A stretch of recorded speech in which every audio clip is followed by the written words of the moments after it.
It is Sunday. Hustle, and burn. Come on, man. What's up, guys? It's your boy out here, CJ the DJ, man. Today's episode is sponsored by a great company. I'm super excited about this partnership, the Impact Co, guys. The Impact Co, all about elevating yourself, empowering others. You guys know that's what I'm all about. We chat about it on the pod all day while you listen to me blabber, man. But they have a product available called the IT Band. It stands for Internal Toughness and Inner Torch, okay? They have their red band available for order right now, guys. You can buy one for $5 or 2 for $11. If you get the 2 for $11 bundle, it comes with a third band, which is white, okay? Each band stands for something different. So the red on the inside has resilience. The white on the inside has faith. So you buy 2, you get that third one free. It's basically a 3 for $11 deal, guys. And then you're able to give that other red band that you can get out to someone else to continue to pass their message along. I love the message. I love that daily reminder staying on your wrist. So go check out the Impact Company. The link will be in the description of this video. Great company. Very excited about the partnership, and they are today's sponsor. Let's get into it, man. Yo, what is up, everybody? It is your boy out here, CJ the DJ, coming to you live with a brand new episode of Hustle and Burn. As always, man, appreciate y'all tuning in. It is Sunday. Hopefully everybody had a great weekend. Hopefully we can end it all right. Yeah, dig. And it's week 1 of the NFL season, baby. And we back. You feel me? Let's get right into it, man. Shout out to the sponsors. Y'all heard and know what it is. We gonna get right into the Not For Long League. And this week, first and foremost, we gonna get into the Fried Award of the week, my man. And this week, guys, it is once again going to Ryan Clark, man. Ryan Clark, guys, once again making headlines for all the wrong reasons. I told y'all back on episode 39 when we gave Ryan Clark his first Fried Award of the week that he had some of the dumbest takes I've heard and was a guy that simply likes to go against the grain and use his name to make these takes that he knows are going to go viral. And to me, it's fucking corny. Okay, it's absolutely fucking corny the way that Ryan Clark goes about his day-to-day job, man. It is just absolutely corny, bro. Like, these takes that this guy does, and just to get his name out there, it's just whack. This week, he basically said Tom Brady, Drew Brees, and a couple other quarterbacks are not generational Peyton Manning. Tom Brady, Drew Brees, and Peyton Manning are not generational quarterbacks. Tom Brady, Drew Brees, and Peyton Manning are not generational talent quarterbacks. Brother. Now, I will say I agree with the fact that Arch Manning isn't a generational talent. I've said it. I don't believe in the Arch train, right? Like I said, I don't get why teams are tanking and blah, blah, blah, blah, blah. But, like, are you fucking kidding me? Tom Brady isn't a generational talent. The greatest of all time with 6 rings is not a generational talent. What are you even letting come out of your mouth, bro? What are we even talking about? I could not believe that Stephen A. Smith and Dan Orlovsky let that shit slide on air. What are we talking about? Like, am I missing something?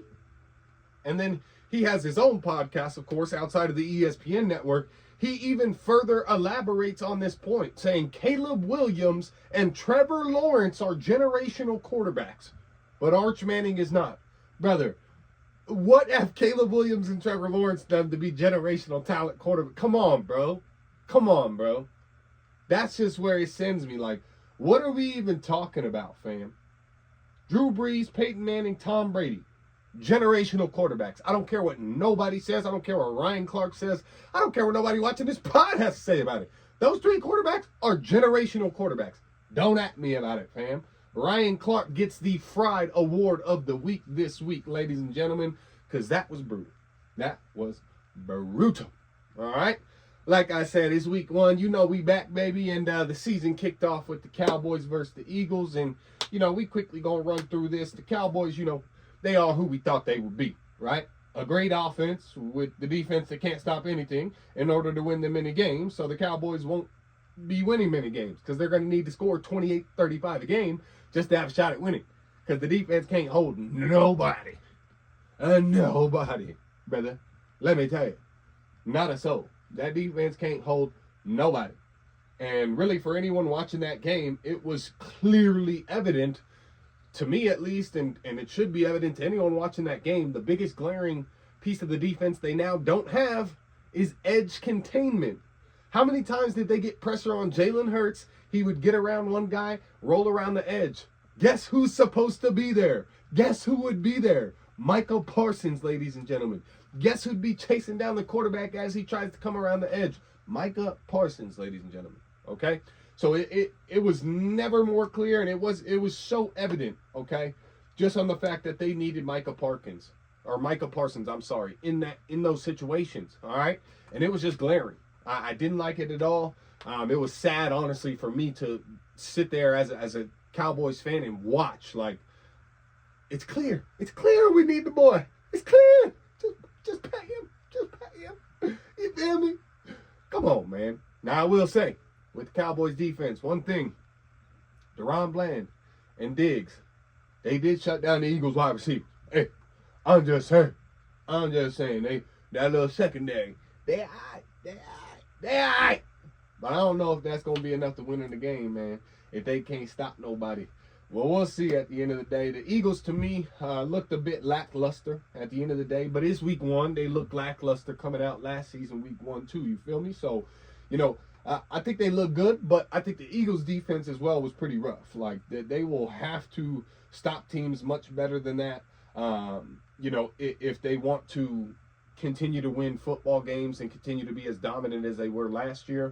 You saw this week that they went out and addressed that after the game, signing former Lions and Zadarius Smith. Okay, so they clearly see that there are some holes in the defense, right? I'm not just the only one seeing this. So the Eagles got a shot, man, to return to the Super Bowl if the offense continues to play like it did, no question. Like, A.J. Brown and Devontae Smith basically were non-factors in the game.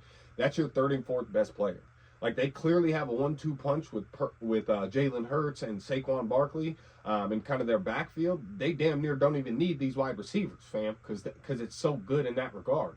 But they also have those receivers that you know are going to have those days and those times. And so to see A.J. Brown and Devontae Smith get shut down by Trayvon Diggs and DaRon Bland and have the Eagles still look so efficient on offense, it's a scary thing. It's a scary, scary thing. And I'm tired of that damn tush push. Tired of it, man. Chiefs versus Chargers in Sao Paulo, Brazil. Okay?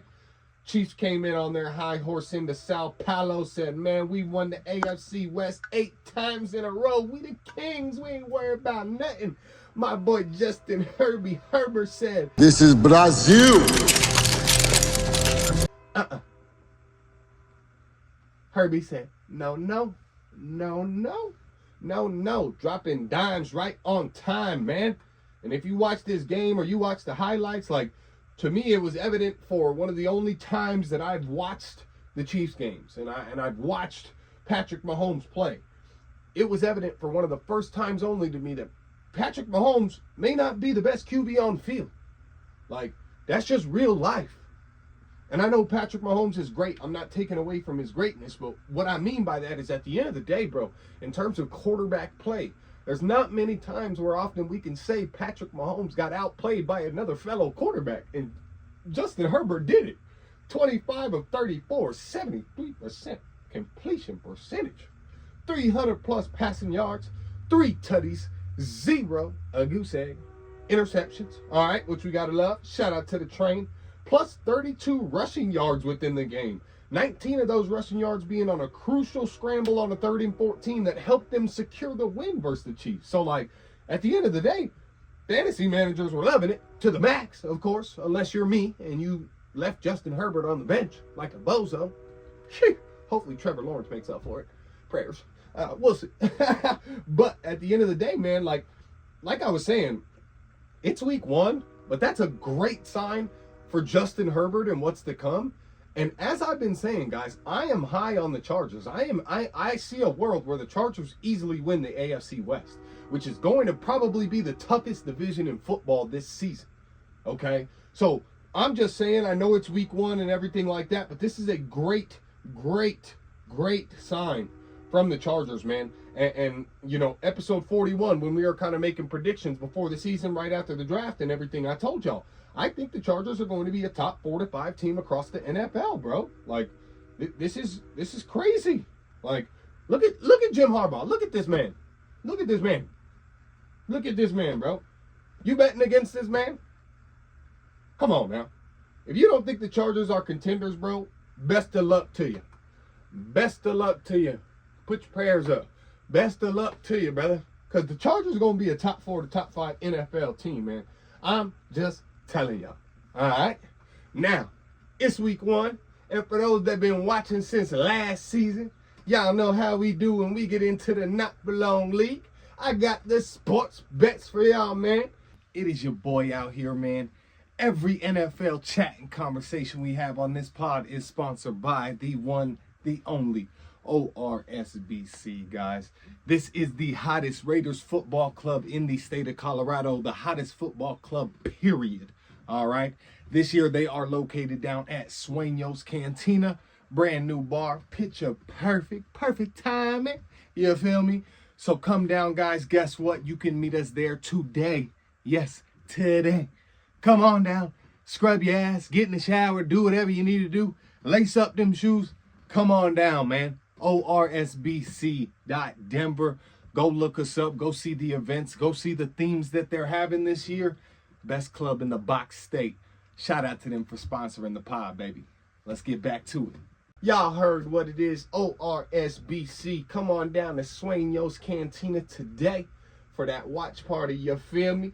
But we gonna get into it. We got a lock of the week for y'all, man. And this lock of the week at the time of the bet, guys, was plus 237. And y'all know how we do for this lock of the week. These are just teams that I feel are locked in for W's.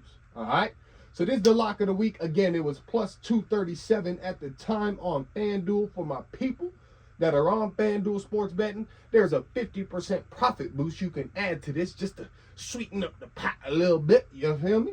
And again, these are locks of the week. So these are my picks, guys, for this. All right? Picks for the lock of the week. First and foremost, I got the Dolphins taking the W versus the Indianapolis Colts.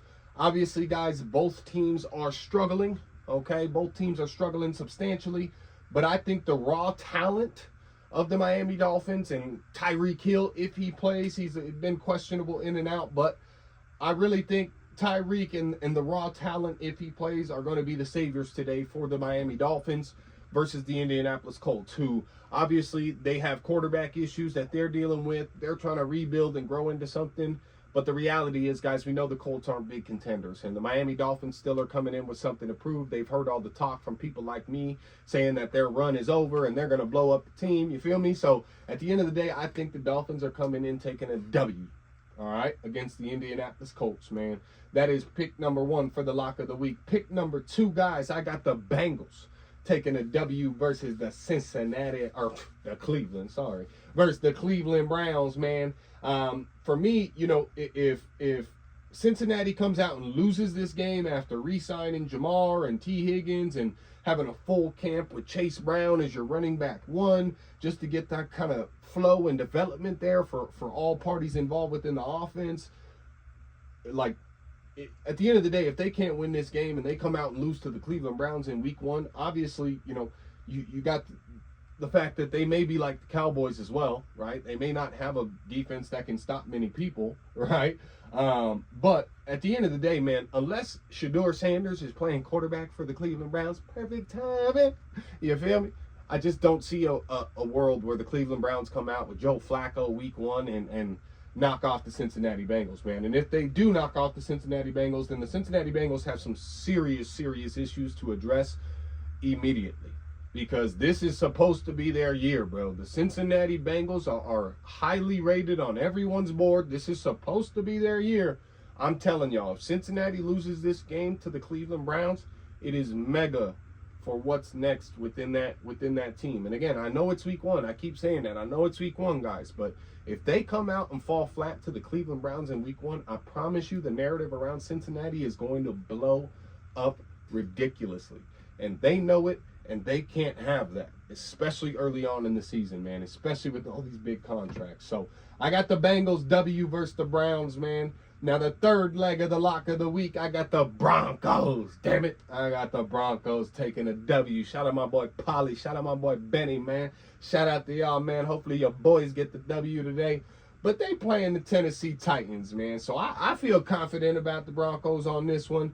You know, the Titans, to me, have a lot to prove before they, you know, prove anything. I can't give them a pick, and you know, I feel bad for Cam Ward because my boy got thrown to a top 3 defense in the NFL his first game.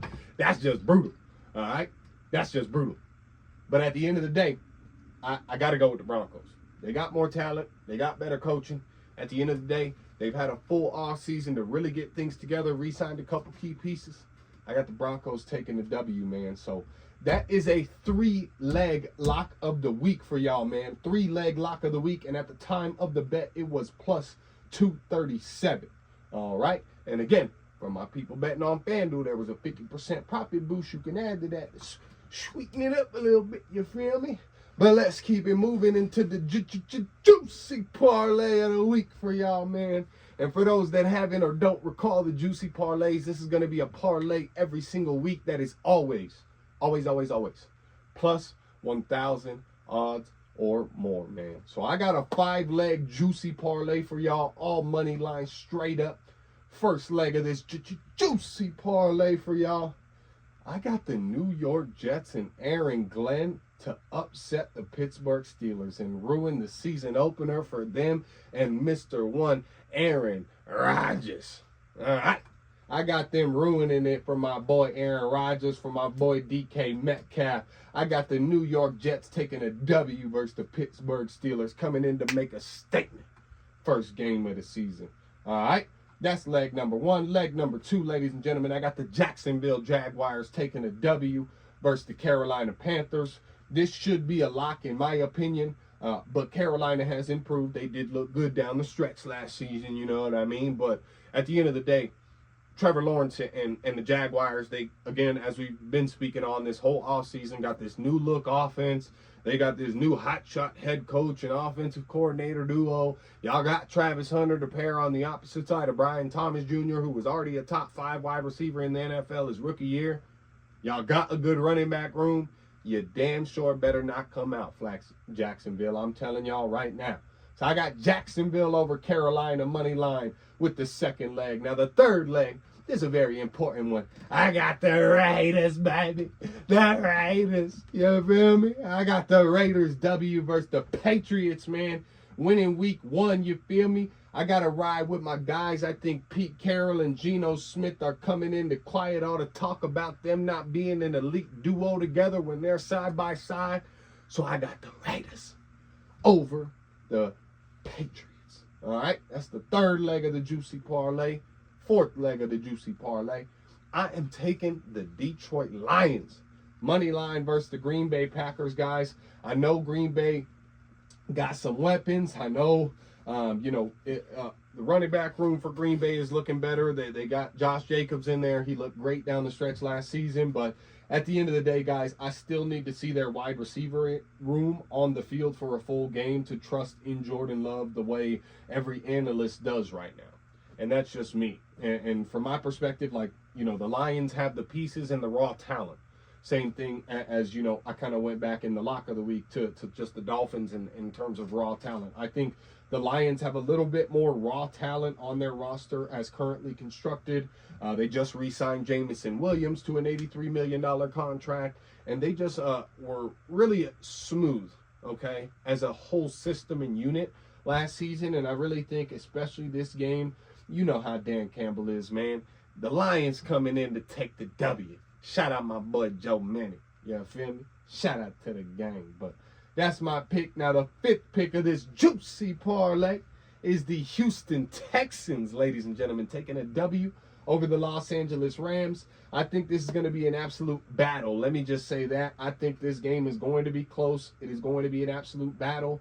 But, I feel like with the new wide receiver core, though the offense has some things to figure out for Houston if you're C.J. Stroud, the reality is I think there's so many new moving pieces on offense that the defenses have to figure you out as well because of that, right? Like, Houston has so many guys that are out, guys. They got rid of Stephon Diggs. Tank Dell's obviously out. They had another wide receiver, Christian Kirk, go down. All of these guys that they're playing at these positions are rookies, sophomore unit players, you feel me? They've only had preseason or maybe a couple starting games. So I definitely feel like defenses have so much to figure out about Houston in this new look offense with Joe Mixon in the backfield. And hopefully he can stay healthy this season and actually, you know, get into things and spread the field as we mentioned. But I'm just saying, I really feel like Houston is going to take this W because there's so much to figure out about their team that if they can come out with that fire, with that passion, like we know CJ Stroud is going to do, like we know DeMeco Ryan is going to demand,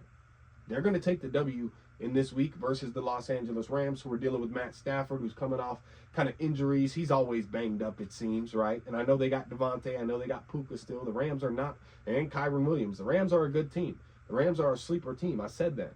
All right, I said that when we were making these predictions earlier this year. I said that. The Rams are a sleeper team, but at the end of the day, for this week one, in this juicy parlay, I got the Houston Texans money line. So that's the juicy parlay, guys. Again, at the time of this bet for the juicy parlay, again, for those that don't know, the juicy parlays will always be plus 1,000 odds or more, okay? But at the time of this bet, that 5-leg parlay that I just gave y'all is plus 3,585, guys. You got to take them odds. Put $5 on it even. God dang.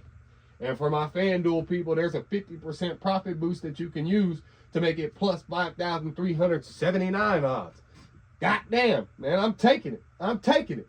So the juicy parlay of the week, ladies and gentlemen, is a 5-leg money line parlay. It is the Jets money line, Jags money line, Raiders money line, Lions money line, and Texans money line. Ladies and gentlemen, that's enough for the not for long weed. Not for long weed. Wow, y'all see where my mind's at this morning. That's enough for the not for long league, man. We gonna keep it pushing, keep it moving with some music, man. And you know, these young thug tapes, man, they keep dropping like Lil Wayne was dropping mixtapes back in the day, for real, for real. This week he was dissing Glorilla, Lil Durk, Future, Drake, Metro Boomin, and at this point, guys, I got a theory, all right? Initially, I thought it was a masterful play by Gunna's team, okay? I thought it was a masterful play by Gunna and his team to somehow get these tapes released. It was rumored that they kept dropping on Gunna fan pages first and everything like that. But now with, like, everything that's coming out, guys, like, every single day it's a new tape about a new topic and this and that and that. I definitely think this is the feds. I think it's the feds releasing these tracks, trying to push Young Thug further and closer and closer and closer and closer to a probation violation and just crashing out, which it seems as though he is doing, or it seems as though he was going to do. Like, I really feel like this is just the feds releasing this shit, trying to get them on the phone, trying to get these wiretaps, trying to get shit stirred up, basically. You know the feds, bro, they're always working on some shit. Even if somebody beats the case ain't just disappear, motherfucker. Right? Like, the case still there. They still watching, they still listening to what's going on, to who's talking to who. Plus, you're on federal probation for 15 years, my dog, right? If you're a thugger. So it's like, at the end of the day, I think it's by them to kind of stir up drama in Atlanta and get people who don't know they're being listened to in wiretap to, again, get on these phones and start singing like Young Thug was on these calls, realistically, right? And you know, I will say Thug dropped a 3-hour interview yesterday evening. I watched basically the entire thing. Dropped a 3-hour interview. He you know, damn near addressed everything. Like, he's addressing the tapes that came out. And I think he's addressing everything that he should have addressed in his initial interview. When he came out and did his initial interview, whether it was with academics or whoever it was when he came out and did that interview with the stupid ass mask that he was wearing and shit. And he kept the interview in black and white to try and seem like cool, right? Like, y'all remember I was saying, like, this thing came home, like, just right back into it. Like, you got to be the stylish, coolish guy. Like, nigga, you was just in prison for 3 years. Talk about the shit. What? Like, you know, you feel me? So, like, I think it basically in this interview, guys, for those that haven't went and watched it, haven't seen the clips quite yet, because it did come out late last night, he basically admitted to saying everything that are on these tapes, and feels like you have to understand at the point that he felt like he was getting life in prison. So for him, it was kind of like, fuck it. Like, I'm locked up 23 hours a day. I get 1 hour out of my cell. On that 1 hour, I'm calling my girl on the phone. I'm calling Savage on the phone. I can't call my best friends because his best friends was a part of the case, right? Like Gunna, Duke, all these guys was a part of the case. He can't talk to none of the 28 co-defendants. So he's like, I'm just sitting here. I get stories talking about hearing this, and you know, I'm just sitting there talking to my girl. Like that's he didn't make no excuse, bro, basically. But basically said, like, I'm looking at life in prison, so like, my mindset at that point is fucked up, as in, like, I'm gonna just crash out, is basically what he was saying. Like, I'm gonna just crash out. But I feel like even post-prison release, he came out pushing that rat narrative. So to me, it's kind of like, I can understand where you're coming from, Thug, and your perspective in that. But at the same time, when you came out of prison, you was still pushing these exact same narratives. And he's claiming that he's addressed it with everyone directly, if you will. But at the end of the day, you know, I don't know. I don't know if it was the confinement that kind of caused this. It seemed like you was just, and he's sitting there on the interview. This is what was crazy to me, is he's sitting there like, man, I'm a real nigga. Like, I'm a real street nigga. So I don't even be saying this type of shit all the time. I don't be pillow talking and telling people's business, blah, blah, blah. And then he sits and does a 3-hour interview, essentially telling the business of this entire fucking case and everyone on this case. Like, you feel me? So it's kind of like, I don't know, man. I don't know.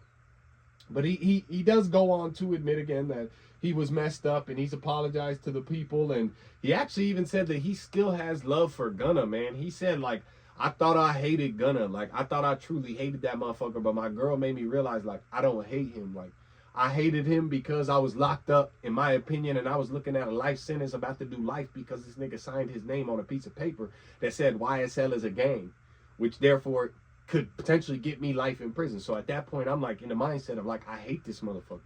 But now that I've got out, like, now I don't hate him. Like, that's my little brother, man. Like, that's my brother. He said he built Gunna's entire career. This nigga went 50-50 with Gunna to buy his mom her house that she lives in to this day. Like, Thug went 50-50. We saw the leak come out, him paying $50,000 to get Gunna the #1 album. You feel me? So it's like, he feels conflicted now that he's out, because he knows the narrative that he's pushed, but at the end of the day, he does have love for Gunna. And I thought that was probably one of the, you know, realest points that he did make, was the fact that he does still have love for Gunna, man. Even though he feels like they will never collaborate again, just because of, again, he understands the narrative that he's painted, and he's actually standing 10 toes on the fact that I did not rat. I don't give a fuck what y'all got to say about this 2-hour conversation. I denied. I'm giving them all the information they already had within that interview. So I didn't give them nothing new. I didn't give them nothing to be locked up about. And that's why these motherfuckers gave me a bologna sandwich instead of giving me wings like they gave Yak Gaddy. Because I ain't actually give them nothing worthwhile. I gave them shit they already knew. And he said he was trying to throw them off the scent, kind of like Woody did. Lil Woody. You feel me? So it's like, I don't know, man. I don't know. All right? I don't know.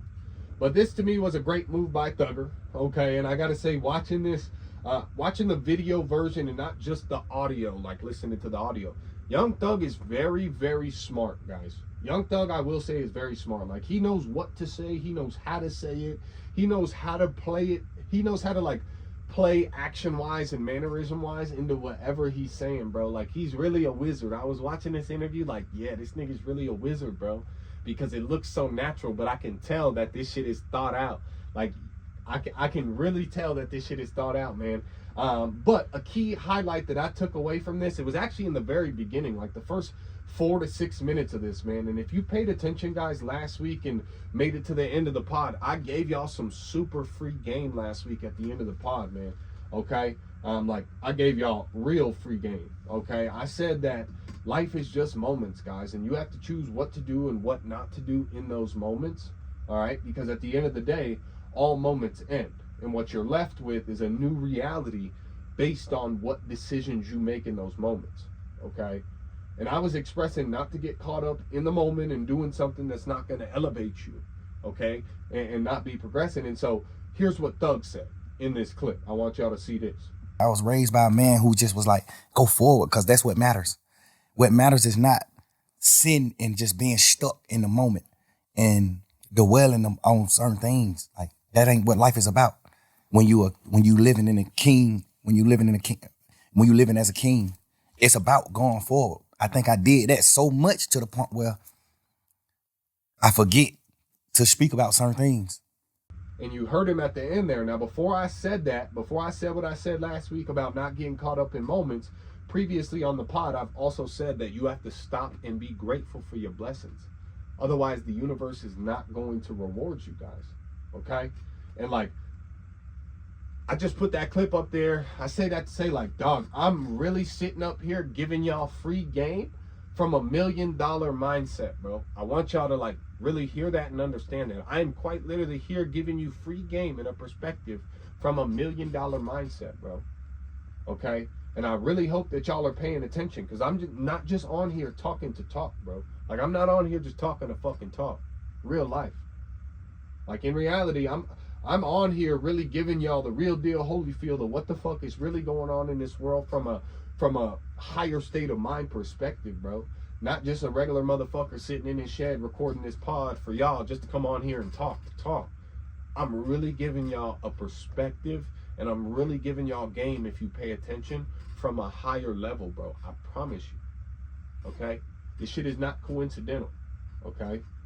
And that's all I'm saying. So it's like, at the end of the day, dog, you gotta pay attention. And if you pay attention to shit I'm telling you, I promise to God, if you apply it, it's going to manifest right in front of you. The life that you want will manifest right in front of you. Like, I'm telling you guys, man. I'm giving y'all game. So I just wanted to insert that little clip just to show y'all, like, my way of thinking. I'm just a regular motherfucker like you, but I promise the way I think and operate is at this higher level. Okay?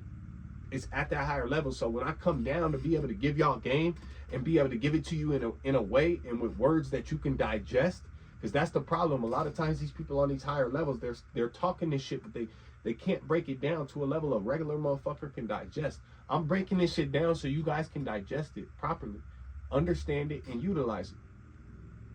I just said the same shit a week ago. A millionaire just told you in the first 5 minutes of his interview that had him fucked up. And I told y'all, don't get caught in that shit to be fucked up. It's a millionaire saying this exact shit happened to him. I'm not on here just talking to talk. Pay attention, bro. Pay attention. All right? Now let's get into the investment wrap of the week, man. The S&P 500 is still climbing close to all-time highs. And I got to tell you guys, I do think that Q4 2025, the stock market is going to slow down a little bit. On many of the charts for these large cap companies that lead the way and a lot of these indexes and stuff, a lot of them are at their peaks, guys. A lot of them are retesting their all-time highs for the second, third, fourth times on some of them. And I believe at some point they will have to cool off. And if that cool off happens to end 2025 and, you know, the last 50, and I would say it'll probably, the cool off's going to start to end 2025, and I think it's going to last about 50 to 70% of 2026, okay? Before it goes and reclaims all-time highs again. And I bring this point up with the S&P 500 being at all-time highs, you know, crypto, Bitcoin, stuff like that. And I want to pair it with something my boy Anthony and I were chatting about that he brought up on the charts. And you know, he kind of brought up real-world thinking and to go along with kind of how I feel about what the charts were saying. And y'all know what I always tell you within my circle. Like, we don't talk politics, none of that bullshit. We just talk real life. Like, within my circle, we're just talking real life. It don't matter. And so I told him, like, I really feel like all the charts that I'm looking at, a lot of these big companies are topping, bro. Like, they're due for a pullback. They are due for a major pullback at the end of the day, right? And he was saying, think about it like this. The fact that it's Trump's first year, guys, and the stock market is going crazy. It's absolutely wonderful. It's absolutely wonderful. But wouldn't it be even better for Donald Trump and his team if all the leading companies cooled off while billions of dollars poured in investments in the United States and billions poured in from tariffs in the United States while the market's cooling off, all while these large market cap companies are cooling off a bit in terms of price and everything? Now it gives Donald Trump an opportunity for him and his buddies to buy back in low on everything, stocks and crypto, one more time before going crazy once again and continuing the golden age of the U.S. stock market. But if you're thinking from Trump's perspective, it is going to be better to potentially drop some news on chips, to potentially drop some news on AI, certain shit like that, that I believe, in my opinion, you guys are going to begin to see over the next couple of months here, Q4 2025 and all the way into 2026 for about 50 to 70% of the year. You're going to hear and see these stocks cooling off, these cryptos cooling off, and everyone's going to think, oh, the market's going down. To me, to my boy AC, it's simply an opportunity for these guys to get back in one last time. And the charts clearly show that they are due for a pullback and cool off. So, you know, these big companies are gearing up for another kind of reload in all of this, okay? It's a real, again, it's a real world scenario, guys, and it makes sense, right? Because if you're Donald Trump, what if the market peaks your second year in office, and then for the next 2 years, the market's bad? Now the Democrats can run off the fact that the stock market's been shitty the last 2 years straight, right? And you said tariffs were going to be great, but how's the stock market shitty? Well, why not after the first year? You had a great first year in the stock market, all right? Once we get to January, February, we're already in a year since Donald Trump was elected. Had an amazing first year. Since April of this year, the stock market's been roaring, all right? Why not let it cool off in 2026 for 50 to 75% of it, and then in Q4 2026, you start to buy back the fuck up? Well, really, they're going to be buying back the fuck up the whole time, but starting in Q4 2026, about a year from now, that's when I see the market kind of going up and retesting these all-time highs and breaking these all-time highs. Okay, that's just my opinion. Again, the way that I see things going.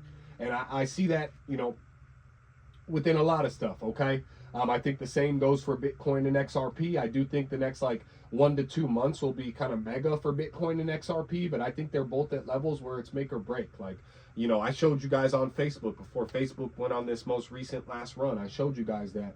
I'm going to show you guys these two charts that I have for Bitcoin and for XRP. Okay, these two cryptos this week, guys, I believe are either going to be make or breaking their trends. Okay, they're either going to continue them and move up once again, which I think is going to happen, or they're going to break these trends to the downside and they are going to move down. Okay, it could be time to make some quick money for my swing traders, for my investors.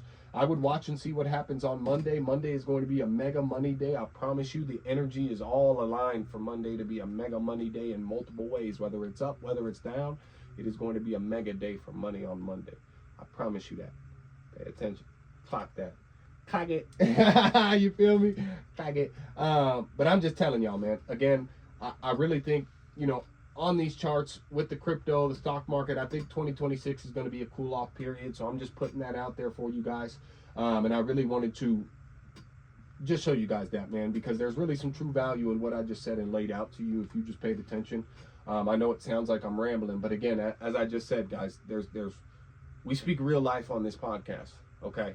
From elevated perspectives. I won't say the highest perspectives, but I speak real life through this camera, guys, from very elevated perspectives. I want y'all to know that, okay? And I want y'all to pay attention. And speaking of paying attention, this is what I'm gonna kind of end the pod with today, guys, is if you pay attention to people and patterns, they will tell you all you need to know. And I've been preaching this to y'all, okay?